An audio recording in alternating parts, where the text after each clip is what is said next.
지금 제가 보고 있는 것은 역사 스페셜의 홈페이지입니다.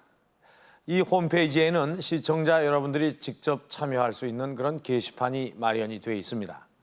그런데 이 게시판에 시청자 여러분들의 시청 소감이 적혀 있기도 하고요. 또 우리 역사에 대한 궁금증이나 의견을 써주시기도 하는데 시청자 여러분들이 우리 역사에 얼마나 높은 관심을 가지고 있는지 그것을 새삼 확인해 볼 수 있는 그런 곳입니다.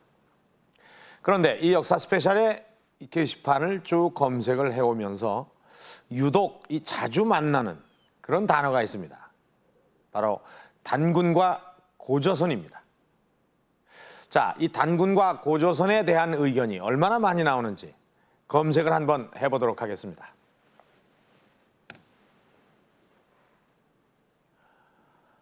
자, 지금 보시는 것처럼 단군과 고조선에 대한 내용을 담고 있는 글이 검색이 됐는데요. 모두 524건. 자, 지난 2월 21일부터 지금까지 역사 스페셜 홈페이지에 그 게시판에 올라온 글이 총 2,300여 건.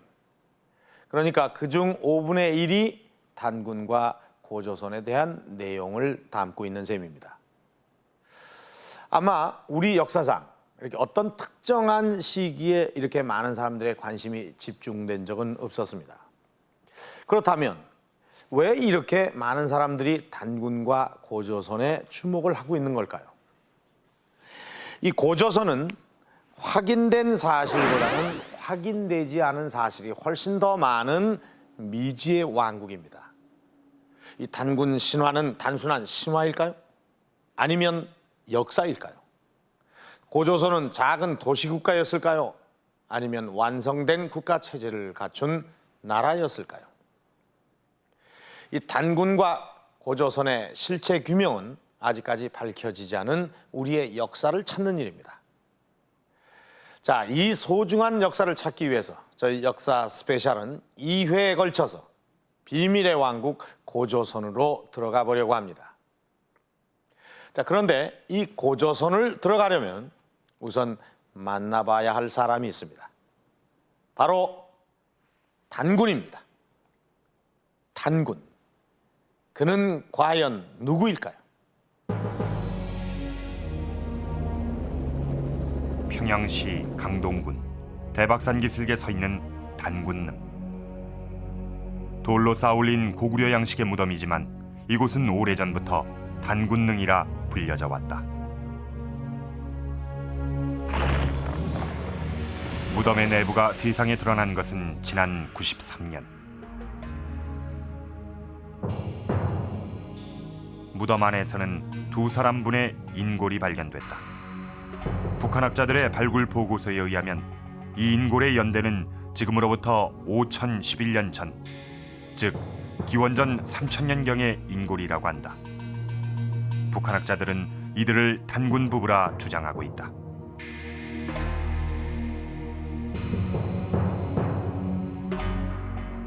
인골과 함께 화려한 금동 장신구들도 출토됐다. 하지만 이 무덤의 주인이 실제로 단군 부부인가에 대해서는 논란이 많다.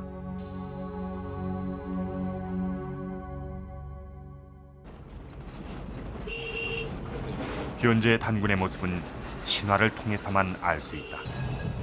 이 단군 신화를 고대의 사람들도 알고 있었을까? 중국 집안에서 발견된 고구려 벽화고분 장천 1호분. 이 무덤의 앞방 북쪽 벽에는 수렵도가 그려져 있다. 희미해진 그림의 형태를 되살려봤다.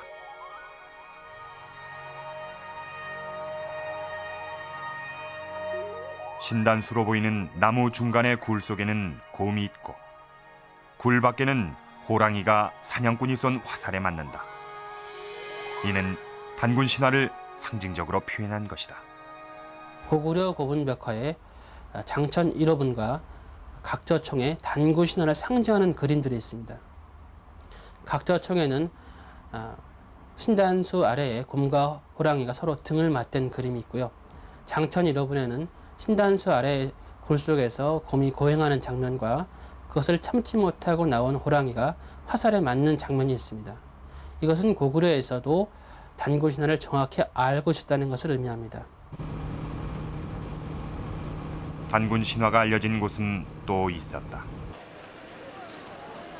중국 산동성 가상현에 위치한 작은 시골 마을에 오래된 사당이 하나 있다.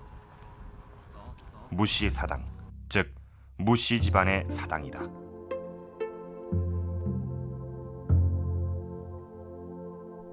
이 세기 중반에 지어진 이 무씨 사당에는 특이한 석실이 있다. 석실은 그림이 그려져 있는 화상석들로 가득 채워져 있는데 그림은 모두 서로 다른 설화나 신화를 담고 있다고 한다.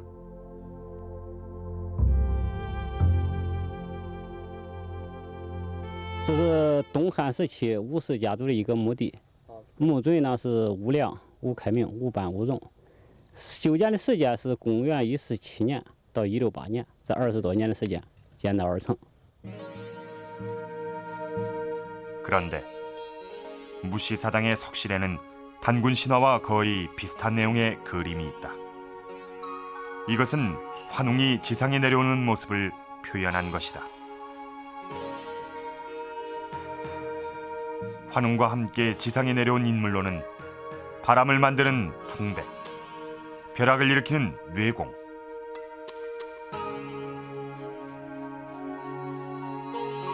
그리고 비를 만드는 우사의 모습도 보인다. 모두 4조각으로 구성된 이 그림은 환웅이 다스리는 지상 세계를 표현하고 있다. 여기에 곰과 호랑이가 등장한다. 2세기 무렵 이 중국 산동성 지역에서도 단군 신화를 알고 있었던 것이다.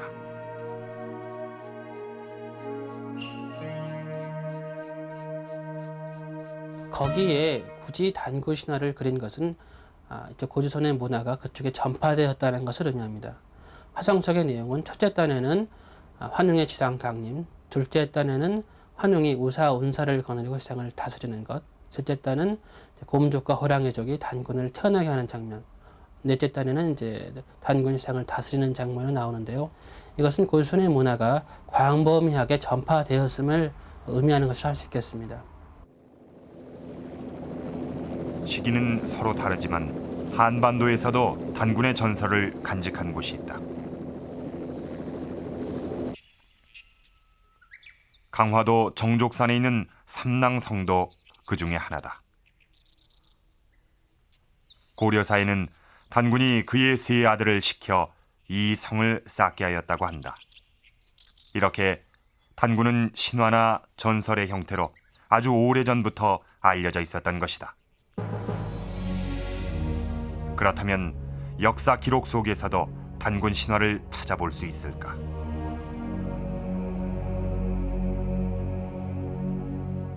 삼국유사에는 단군 왕검이 아사달의 도읍을 정하고 나라 이름을 조선이라 하였는데 중국의 요나라와 같은 시대였다고 적고 있다.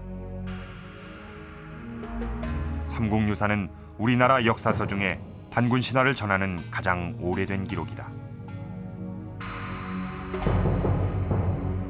이외에도 삼국사기, 제왕운기, 세종실록 지리지 등 수많은 역사 서적들이 단군 신화를 전하고 있다.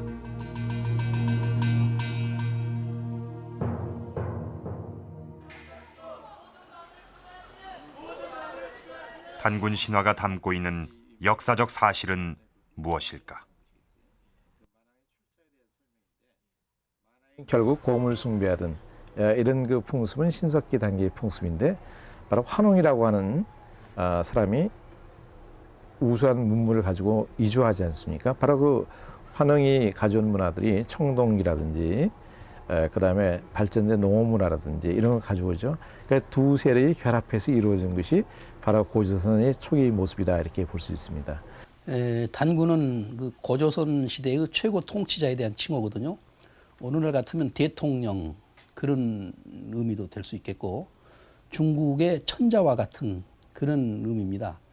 우리 조상들은 그 해를 하늘의 상징으로 보고 해의 아들이란 뜻으로서 소위 이제 그 해머슴의 단군이 바로 해의 아들이라는 뜻인데 그게 바로 하느님의 아들이라는 뜻이죠. 그러니까 우리 이 조상들은 고조선 시대의 그 최고 통치자를 하느님의 아들이다. 그런 뜻으로 단군이라고 불렀던 것 같습니다. 신화와 전설 속에 등장하는 단군. 단군은 바로 고조선의 최고 통치자였던 것이다. 우리나라 최초의 국가는 고조선이고 그 시조는 단군 왕검이다. 여기서 말하는 이 단군은 사람 이름이 아니라 고조선 최고 통치자의 명칭이라고 합니다. 다시 말해서 단군은 왕이나 대통령과 같은 것이라고 할 수가 있는데요. 그렇다면 이 단군이 통치했던 고조선은 어떤 나라였을까요? 고조선이 언제 세워졌는지 확실하게 밝혀지지 않았지만은 이 청동기 시대 국가라는 데에는 이론이 없습니다. 자, 이 청동기 시대 고조선을 알 수 있는 단서가 바로 여기 있습니다. 자, 이것은 이 청동으로 잘 다듬어져 있는 단검입니다. 이 칼날 모양이 아주 특이하죠. 비파처럼 생겼다고 해서 이것을 비파형 동검이라고 합니다. 이 손잡이는 나무로 만들어져 있고 특이하게도 그 끝에는 돌로 장식이 달려 있습니다. 모양으로 봐서 이것은 그저 단순한 장식용은 아닌 것 같습니다. 아주 먼 옛날 그 누군가에 의해 사용됐을 이 비파형 동검은 과연 어떤 이야기를 간직하고 있을까요?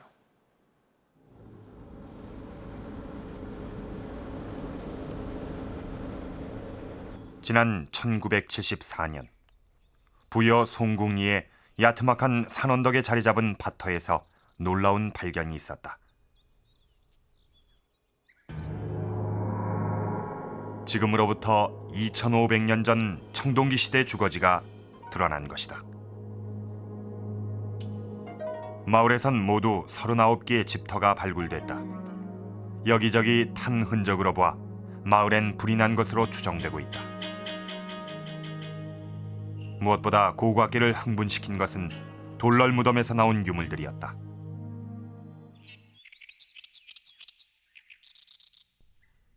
현재 부여 송궁리에서 출토된 유물은 국립중앙박물관에 소장돼 있다.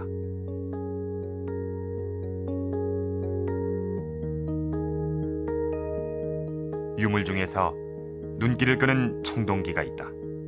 바로 이 비파형 청동검. 손잡이 부분은 발견되지 않았지만 몸체 부분의 특이한 모양은 잘 남아있다. 청동검과 함께 나온 유물들로 보아 이 검을 사용한 사람은 꽤 높은 신분이었을 것이다.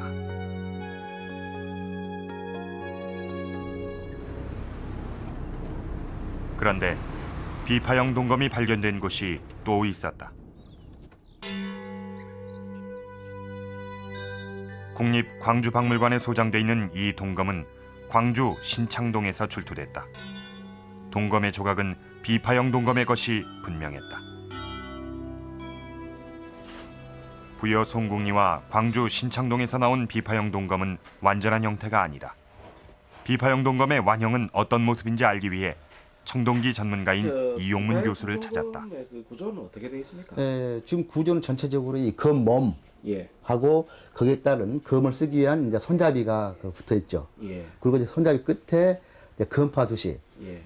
한글로 풀었으면 이제 검자루, 예. 이제 끝자루 그 장식이라고 해서 세 부분으로 전체로 그 구성이 되어 있습니다. 세 부분. 비파형 동검은 검의 모양이 악기인 비파를 닮았다 해서 붙여진 이름이다. 비파형 동검은 검의 몸과 손잡이가 따로 만들어지는 것이 특징이다. 검의 몸 부분은 청동의 납과 주석을 섞어 만드는데 칼 중앙 부분이 날카롭게 돋아 있다.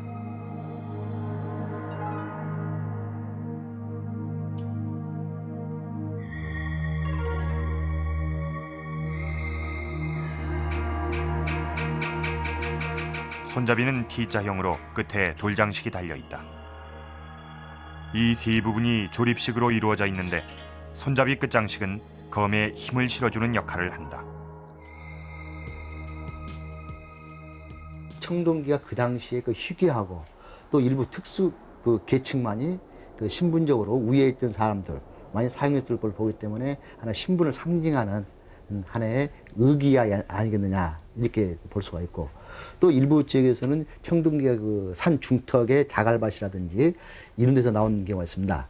우리 고가에서는 대개 이제 매남 유적이라고 이야기를 합니다만은 그런 곳에서의 어떤 그다음 청동기를 소유했던 사람들의 그 집단 그 제의, 예? 그 제사 활동이죠. 그런 제사 활동을 할 때 그 떴던 도구를 갖다가 매납, 묻는 풍습이죠. 그래서 그 당시에는 그 청동기를 소유했던 그 당시 그 상당한 그 세력가들의 주재했던 그 제사용, 그러니까 제의용 하나의로 사용했을 가능성이 또 대단히 높습니다. 무기로 사용한 경우엔 중앙의 돌출 부분이 혈조의 역할을 했을 것이다. 비파형 동검이 사용되던 시기, 중국에선 어떤 동검이 사용됐을까? 중국 산동성 박물관에서 중국식 동검을 찾을 수 있었다. 이것이 중국식 동검이다.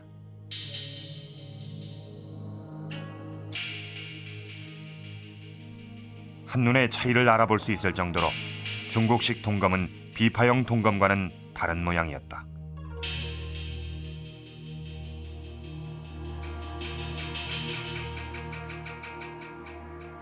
它有这个剑身啊、剑颈啊，而且身和颈之间还有一个隔段，有一个小格，一般的管它就叫剑格。剑颈的后头有个小柄，就叫剑手。啊，这个在剑颈上还常常有2个箍，我们管它叫剑箍。它基本上都是比较完整、比较完善啊。 두 동검의 차이를 비교해보자. 검몸의 경우 중국식 동검은 길쭉하고 일직선을 이루고 있다. 손잡이 부분은 중국식 동검에 비해 비파형 동검이 훨씬 크다. 그리고 중국식 동검엔 손잡이 끝 장식이 없다. 두 동검의 차이는 함께 출토된 청동 유물에서도 나타난다. 중국식 동검과 함께 출토된 이 유물들은 전형적인 중국식 청동기다.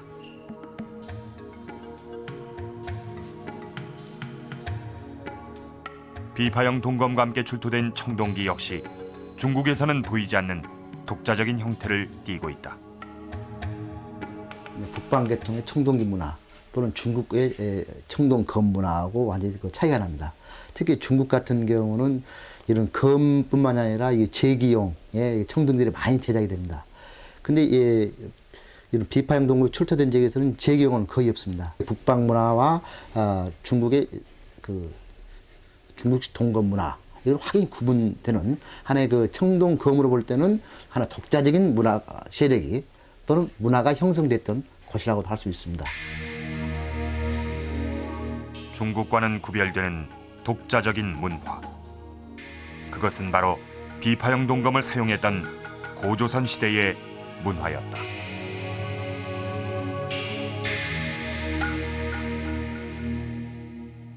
자, 지금 이곳은 이 고조선 시대 사람들이 살았음직한 그런 집을 지어본 건데요. 뭐 좁긴 하지만 살만한 것 같습니다.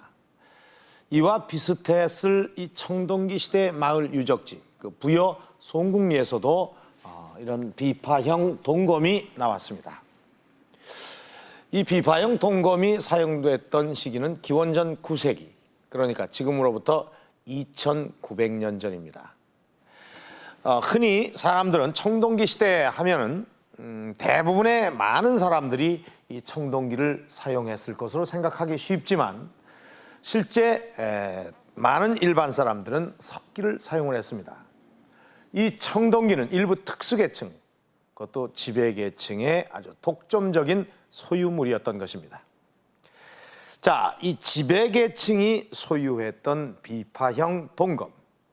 이 비파형 동검은 중국 것과는 확연하게 다른 이 고조선만의 독특한 유물인 것입니다. 자, 그렇다면 단군이라는 최고 지배자가 있었고 또 이런 청동검을 사용했던 그런 지배계층이 존재했던 고조선은 과연 어디에 있었을까요? 이 고조선의 영역에 대해서는 현재까지 아주 자세한 기록이 없기 때문에 다양한 주장이 제기가 되고 있습니다. 그중에서도 가장 유력한 가설은 세 가지로 요약이 됩니다. 첫 번째로 이 중국 요하를 중심으로 한 요령 지방에 자리 잡고 있었다는 주장, 일명 요령설입니다. 다음 두 번째로는 이 평양을 중심으로 이 한반도 북부 지방에 자리 잡고 있었다는 주장입니다. 이것은 평양설입니다. 이것은 현재 북한 학자들의 주장이기도 합니다. 그리고 세 번째는 이 중국 요하를 중심으로 한 이 요령 지방에서 자리를 잡고 있다가 중국의 침략으로 평양 쪽으로 밀려났다는 주장입니다. 자, 이 고조선이 어디에 있었는가를 밝혀보기 위해서 우리는 고조선의 유물 가운데서 가장 대표하는 유물을 추적해 보기로 했습니다. 그것이 바로 이 비파형 동검입니다.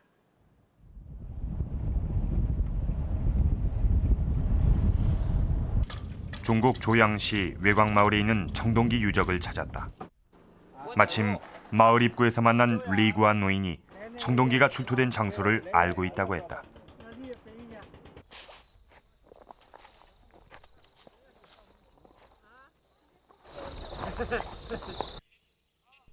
배수공사를 하다 발견된 이 12대 영자 유적은 기원전 8세기경의 청동기 유적지로 밝혀졌다.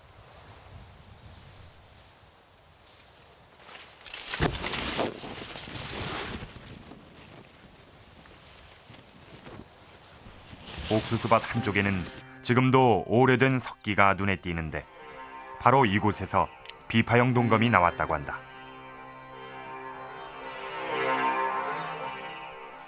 反正在你们这儿捡的东西挺多是吧？对，我经常不在家，一会你问我弟才知道，他经常在干活，他捡过那个大刀，青铜器的大刀，还有针儿呢，知道吗？ 12대 영자 유적에서는 비파형 동검과 함께 잔줄무늬 청동 거울 그리고 칼집이 출토됐다.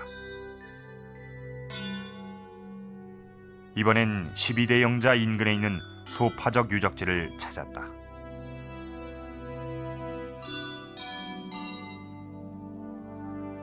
홍수가 나면서 드러난 기원전 8세기경의 청동기 유적.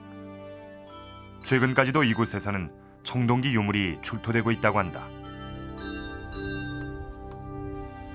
一个多月吧，就在那个高速公路那个修那个上那个台上面挖基坑挖出来的。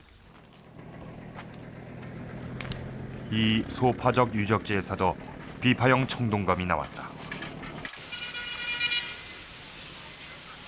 조양 지역에서 출토된 비파형 동검의 대부분은 조양 박물관이 소장하고 있다고 한다. 박물관에 전시돼 있는 청동 유물은 극소수에 불과했지만 그 유물 중에서 비파형 청동검의 모습을 확인할 수 있었다.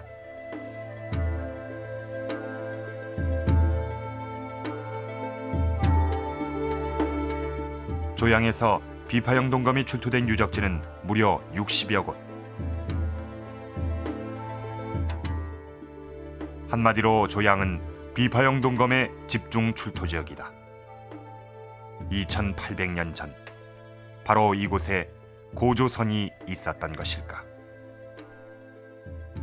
비파형 동검이 출토되는 지역은 한반도뿐만 아니라 중국 만주 대륙까지에서도 골고루 찾아지고 있는 것이 현실입니다.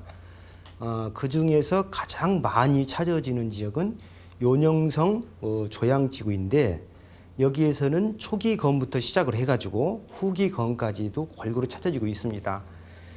일반적으로 그 비파형 동검은 고조선의 그 매우 중요한 그 유물로서 그것이 많이 찾아지는 그 지역을 볼 때 그 지역이 고조선에서 굉장히 중요한 지역이다. 이것은 그 확실한 얘기입니다. 중국 딜림시로 향했다.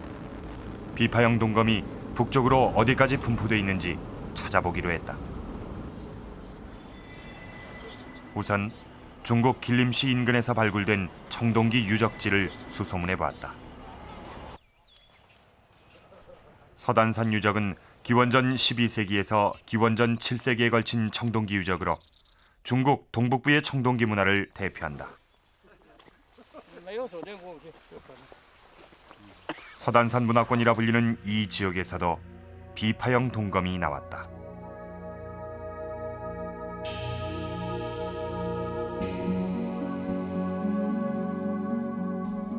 발굴 자료에 의하면 비파형 창의 모습도 확인할 수 있었다. 현재까지 비파형 동검이 출토된 가장 북쪽 지역은 내몽고 자치구 이민하 지역으로 밝혀졌다. 이번엔 비파형 동검의 서쪽 경계를 찾아 내몽고 자치주 적봉시로 향했다.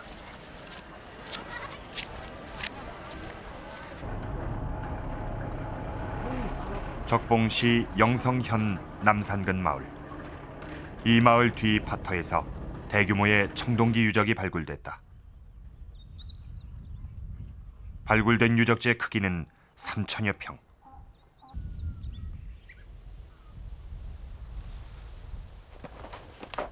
지금도 파터에 흩어져 있는 유물들이 이곳이 3,000년 전 청동기 시대 유적임을 말해주고 있다.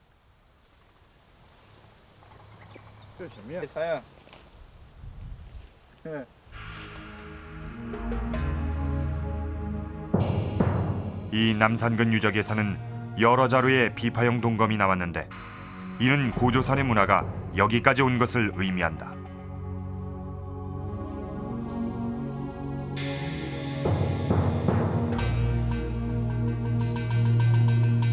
중국의 기록은 진제국의 영토가 동쪽으론 발해만에 이르고 조선과 경계였음을 알려주고 있다. 중국의 진나라는 이 민족을 막기 위해 국경 지역에 장성을 쌓는다. 그렇다면 그 동쪽 경계가 바로 고조선인 것이다. 성을 쌓았는데 서쪽으론 유사에 이르고 북쪽으론 요수와 만나며 동쪽은 조선과 연결되었다.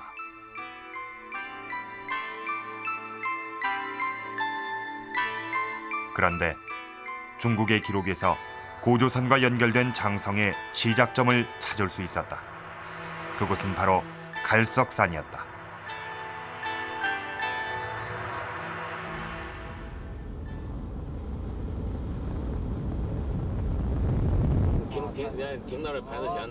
다행히 갈석산이란 지명은 쉽게 찾을 수 있었다. 중국 산동성 지역의 갈석산. 난하를 내려다보고 있는 바로 이곳까지 고조선의 힘이 미친 것일까? 그러니까 중국이나 저 북방 지역에서는 그런 그 비파형 동검, 고조선의 비파형 동검 같은 그런 동검이 안 나오거든요. 그러니까 비파형 동검이 출토되는 지역은 바로 고조선의 통치 영역이었다고 볼 수가 있는 건데, 그 서쪽으로는 지금 그 북경 근처에 있는 난하, 지금 요소 지역이죠. 거기까지 비파형 동검이 많이 출토되고 있습니다. 그러니까 거기까지가 고조선의 영토였다는 걸 알 수가 있는데, 그 너머에 북경 서남 쪽에 망도라는 곳이 있습니다. 거기서도 비파형 동검이 한 점이 출토됐습니다. 조양 지역을 중심으로 북쪽으론 이민하, 서쪽으론 북경까지 간 비파형 동검. 이것이 고조선의 세력권이다.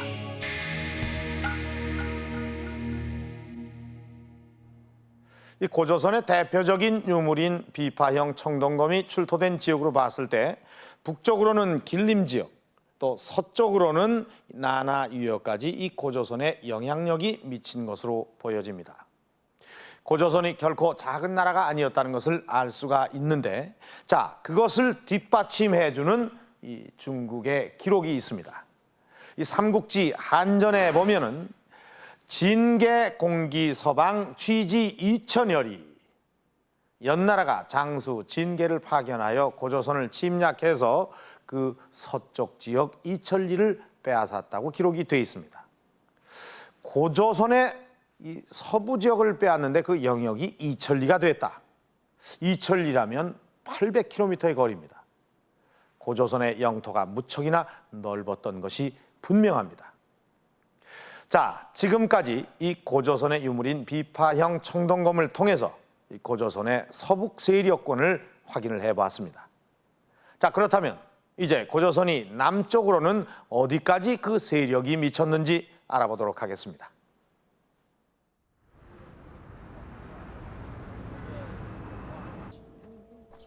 중국 심양시 비파형 동검의 대표적인 유적으로 알려진 정가화자 유적을 찾았다.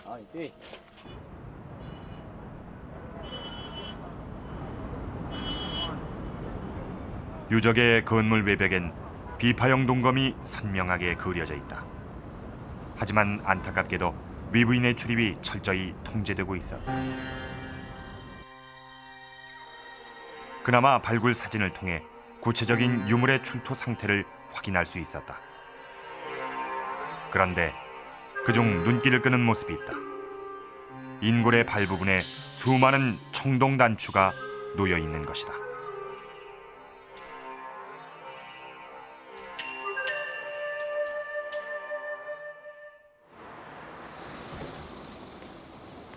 왜 하필 청동 단추가 발 부분에 놓여 있을까? 그 이유를 알기 위해 상명대학교 박선희 교수를 찾았다. 정가화자 유적에서 대량이 박선희 교수는 이 청동 단추가 인골의 신발에 달려있던 장식이라고 한다. 가죽 신발은 썩고 청동 단추만 남았다는 것이다. 그렇다면 이 청동 단추는 어떤 의미를 담고 있을까? 그 청동 단추의 크기와 수량을 통한 실험 결과 가죽 장화의 겉면을 장식하였다기보다는 거의 다 덮은 것으로 나타났습니다. 그래서 이 같은 복장은 청동의 그 빛나는 색상으로 인해서 전쟁터에서 적에게 위험을 보여줄 수도 있고 또 칼이나 뭐 창, 화살과 같은 그러한 그 예리한 무기로부터 충분히 방어될 수 있기 때문에 청동 단추의 용도가 밝혀지면서 정가화자 무덤의 발굴 상태도 설명이 가능해졌다. 인골이 묻혔을 당시 청동 단추는 이렇게 신발 겉면에 빼곡하게 달려 있었을 것이다.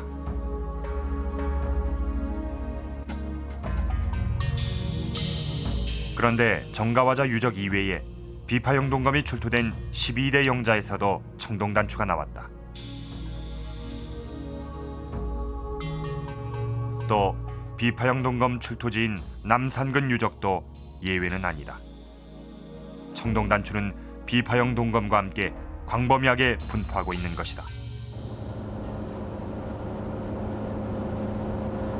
청동 단추가 소장돼 있는 경주박물관을 찾았다.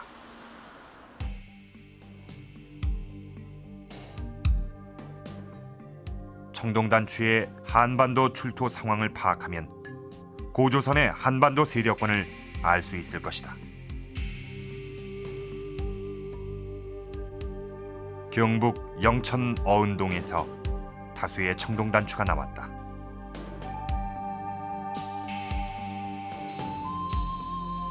그런데 영천 어은동보다 더 남쪽 지역이 있었다.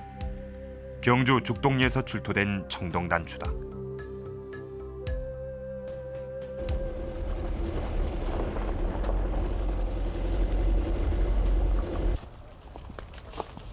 청동 단추가 출토된 경주 죽동리 마을. 지금은 논밭으로 변해버린 이곳에 오래전 청동기 마을이 있었다. 그리고 그곳엔 고조선의 문화가 있었다.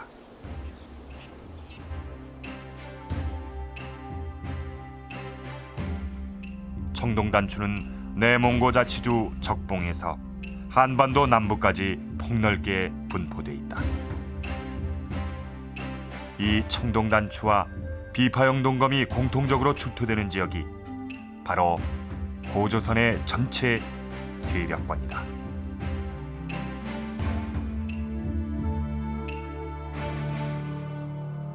이 고조선의 유적에서 이 비파형 동검과 함께 공통적으로 나오는 이 유물이 바로 이 청동단추입니다.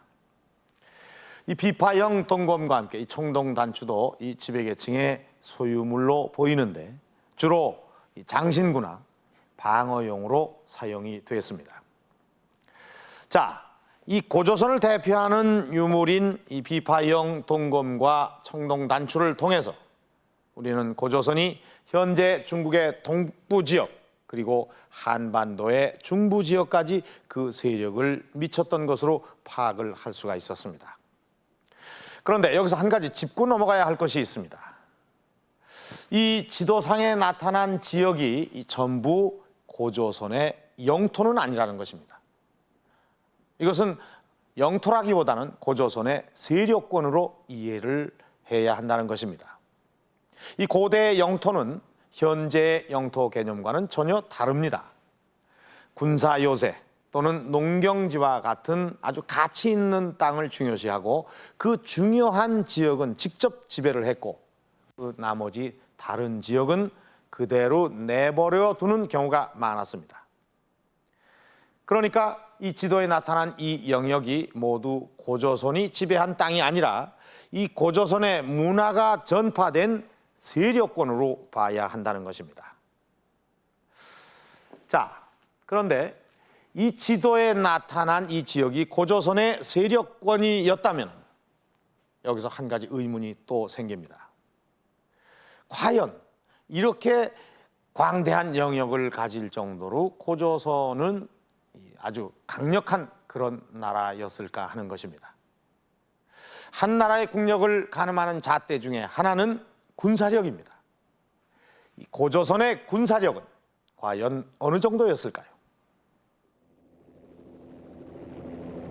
진주 남강. 그곳엔 4,500년 전의 유적이 고스란히 남아 있었다. 무려 110만 평에 이르는 국내 최대의 청동기 유적이었다.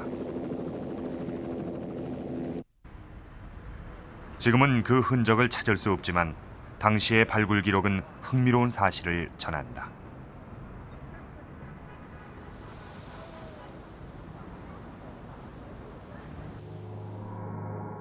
무덤 안에 있는 이 인골은 특이한 형태로 매장돼 있다. 목 위의 머리 부분이 보이지 않는 것이다.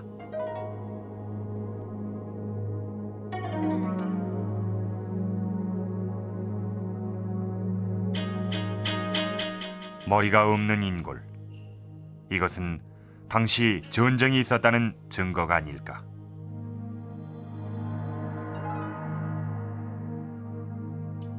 과연 당시에 전쟁이 있었는지 인골과 함께 출토된 유물들을 살펴봤다. 유물 중에 상당수가 칼과 도끼 등 다양한 종류의 무기였다.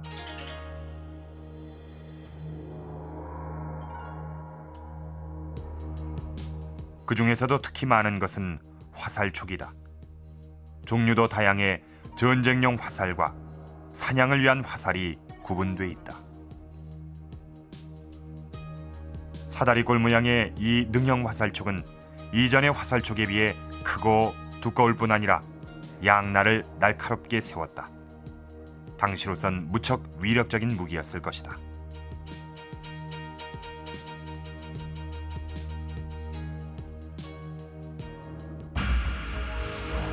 또한 화살과 화살촉은 조립식으로 만들었는데 이 고조선 화살의 우수성은 중국의 기록 속에서도 나타난다. 고조선의 일부였던 숙신은 서주 무왕에게 화살과 화살촉을 선물로 주었는데 무왕은 그의 딸에게 이것들을 결혼 기념물로 주었다. 그만큼 숙신의 화살을 소중히 여겼던 것이다. 고조선의 무기 중에는 쇠뇌도 보이는데 이것은 화살을 멀리 보낼 수 있는 강력한 무기였다.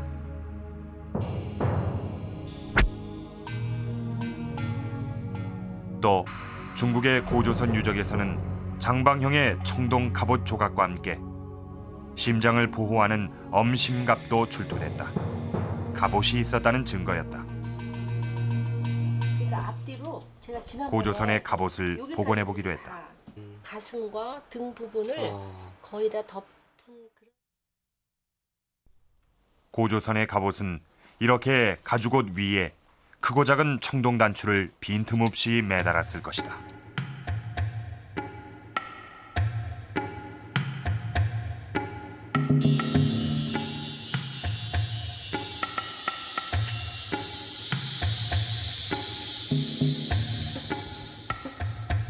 이것이 고조선 청동 갑옷의 초기 형태일 것이다.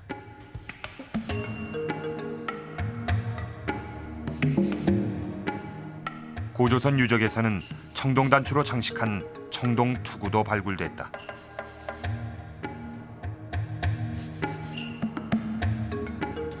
이것이 고조선 군인들이 사용했던 청동 투구다.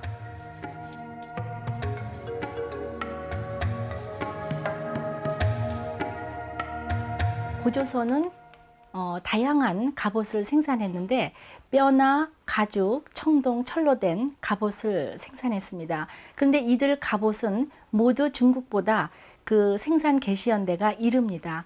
그리고 고조선의 갑옷의 특징은 뼈든 그 청동이나 철 모두가 그 가편의 그 형태에 있어서 장방형을 그 고유 형제로 하고 있습니다. 가편의 연결 부위를 중국의 경우는 비단이나 또는 가죽끈으로 연결한 반면 고조선의 경우는 철징이나 청동징으로 이 그 연결 부분을 처리했습니다. 그래서 고조선의 것이 훨씬 더 강하고 또 활동성이 컸다고 그렇게 생각됩니다. 갑옷으로 무장한 고조선의 군사력은 과연 어느 정도였을까?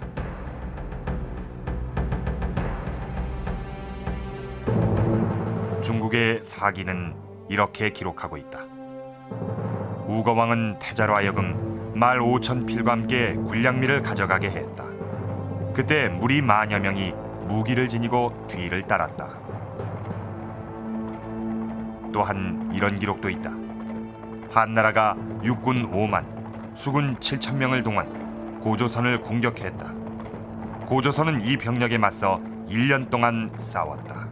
실제로 한나라가 109년에 고조선 쳐들어왔을 때 좌장군 순처가 이끄는 5만의 군대하고 그다음에 7천의 군대를 또 해군으로 보냅니다. 그런데 고조선에서는 7천의 군대가 왕금성을 포위한 것을 보고 적이 매우 군대가 적다라고 해서 기습을 해서 그들을 물리칩니다.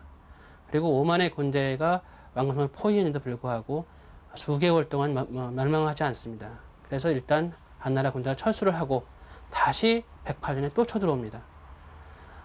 당시 세계 최강이었던 한나라와 약 1년 이상을 싸워서 막았다는 것은 고조선의 군대의 역량이라든가 군사력 규모가 3, 4세기 고구려보다도 오히려 앞섰던 것, 우월했다는 것이 아닌가 이렇게 봐집니다. 성능 좋은 무기와 갑옷, 그리고 많은 수의 병력. 고조선은 강력한 군사력을 보유하고 있었다. 이 고조선이 강력한 군사력을 보유하고 있었다면 우리는 고조선에 대해서 더욱 많은 가정을 해볼 수가 있습니다. 자, 그 많은 병사들은 어디에 머물러 있었을까? 또 거대한 성이 있지는 않았을까? 또 수많은 병사들을 통제하려면 강력한 통치력이 필요했을 텐데 법이나 관료 체제가 잘 정비되어야 하는 것은 아닌가? 또 강력한 군사력을 유지하기 위해서는 막대한 국방비가 필요할 텐데 그것을 충당하기 위한 고조선의 경제력은 어느 정도였을까? 이런 의문들은 모두 고조선의 국가 체제가 어떠했느냐에 그 해답이 있습니다. 지금까지 고조선에 대해 고대 초기 국가 형태에 머물렀을 것이라는 주장에서부터 그래도 어느 정도 고대 국가의 모습을 제대로 갖추고 있었을 것이라는 주장까지 아주 다양한 설이 제기가 됐는데 고조선은 과연 어떤 국가였을까요?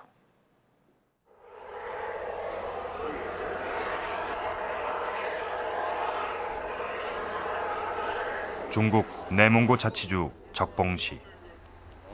지난 74년 이곳에서 기원전 17세기에서 20세기에 고조선 유적이 발견됐다. 발굴 당시 이 터에는 무려 1,100여 개의 무덤이 무릴지어 있었다고 한다.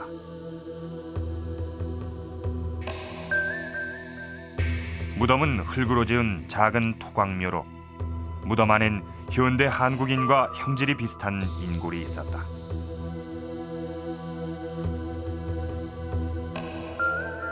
인골과 함께 각종 토기들이 출토됐는데 화려한 색깔의 이 채색 토기는 초기 고조선의 독창적인 유물이다.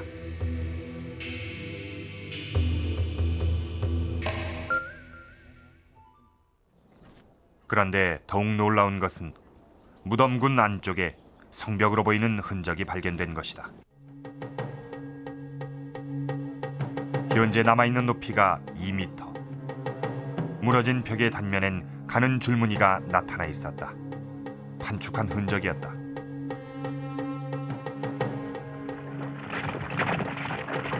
토성을 쌓을 때는 먼저 얇게 흙을 깔고 충분히 다진 후에 다시 똑같은 작업을 반복한다. 이것을 판축성이라 하는데 성벽엔 가는 줄무늬가 나 있는 것이 특징이다.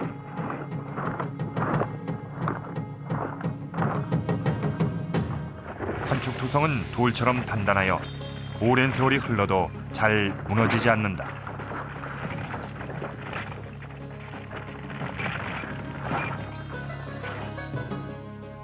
대전자성은 아랫부분에 넓은 둔덕을 만든 후 그 위에 성벽을 세웠다. 현재 남아있는 성벽의 높이로 보아 원래 성벽은 이보다 훨씬 더 높았을 것이다.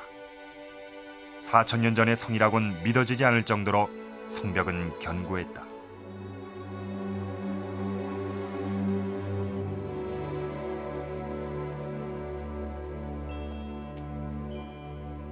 성벽의 한쪽엔 안으로 깊게 패인 성문자리도 보였다.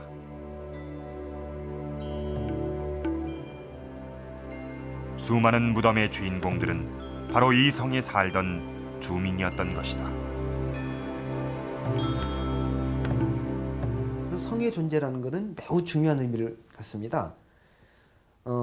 일단은 성은 우리가 알고 있는 어떤 강력한 힘을 가진 사회여야만이 구축할 수 있는 것이 성이거든요. 그런데 그 성도 규모에 따라서 얼마나 더 큰 힘을 갖느냐 하는 것이 비교가 되겠죠.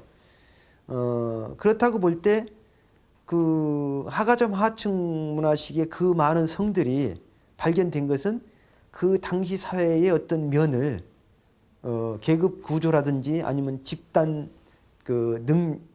어떤 힘 등등 여러 가지가 표출된다고 볼 수 있겠죠. 또 다른 성터가 있는지 찾아봤다. 대전자 마을 인근에 위치한 지가영자 마을. 이 한가로운 마을 뒤쪽에 대규모 성이 있다고 했다.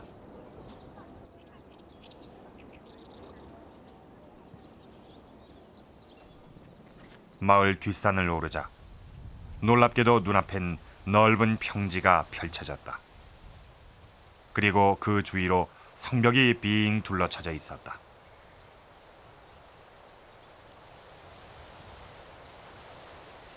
기원전 20세기의 성으로 밝혀진 이 지가영자 성은 지금까지 발굴된 고조선 성 중에서 가장 큰 규모라고 한다.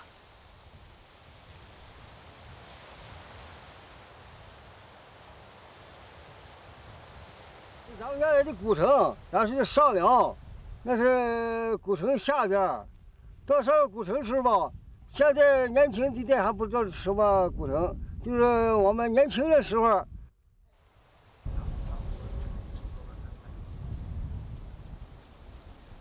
남아있는 성벽을 둘러보았다.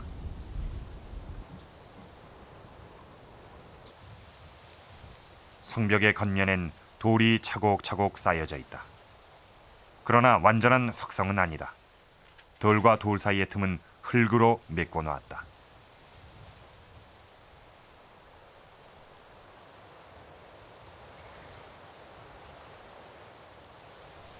현재 남아있는 성벽의 폭은 4 내지 5m. 성벽 위에서 농사를 지을 정도로 폭이 넓은 편이다. 그리고 현재 남아있는 성벽의 높이는 2 내지 3m에 이른다.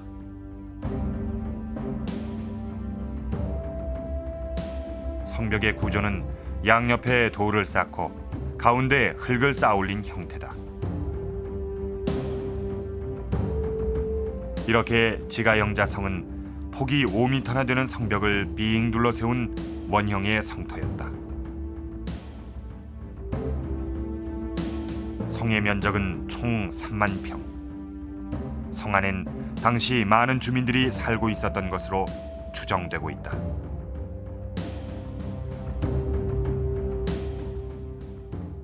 이것은 청동기 시대의 주거지 터다. 이렇게 성 안에서 발견된 집터는 모두 200개에 이른다.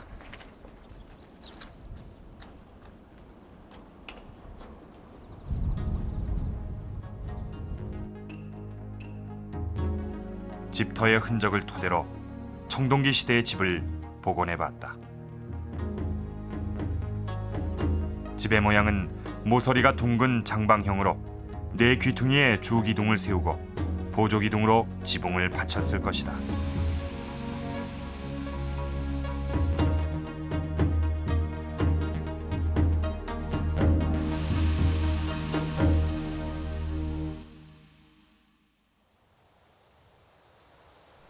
성의 규모로 보아 성 안엔 모두 600자리의 집터가 있었을 것으로 추정된다. 그렇다면 성의 주민은 적어도 1000명 이상이었을 것이다.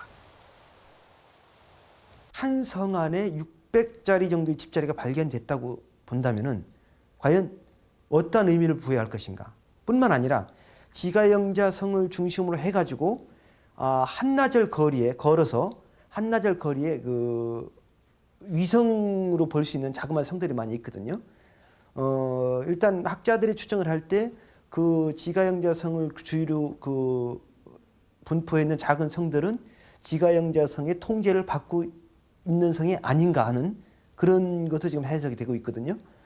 그렇다고 보면은 그 지가영자성을 포함한 작은 성들, 이런 성들을 볼 때 당시에 지가영자성에는 강력한 힘을 가진 그 권력자가 있었지 않았느냐. 중국의 기록 속에 고조선의 국가 체제를 알려주는 단서가 있다. 한서 지리지가 전하는 고조선의 범금 8조. 현재 3계약만 남아 있는데 사람을 죽이면 사형에 처하고 남에게 상해를 입히면 곡식으로 배상하고 도적질한 자는 노비로 삼는 것이 그 내용이다. 우선 그 노비 제도는 분명히 존재했고 그것이 법 체계의 일부로 들어가 있으니까 말이죠. 그리고 남을 상하게 한 자를 곡물로 배상케 한다는 것은 개인 간의 어떤 복수라든가 사적인 어떤 그 응징과 보복 이런 것을 금지시키고 국가의 공권력을 통해서 사회 질서를 유지케 했던 그런 측면을 보입니다. 그것은 국가, 즉 공권력이 어느 정도는 성숙되어 있었다 하는 것을 알 수 있습니다. 아득히 먼 옛날 고조선엔 대규모의 성과 법이 존재했다. 고대 국가 고조선은 완성된 국가 체제를 갖추고 있었던 것이다. 현재까지 발견된 고조선의 성터는 모두 60여 곳에 이른다고 합니다. 정말 대단하지 않습니까?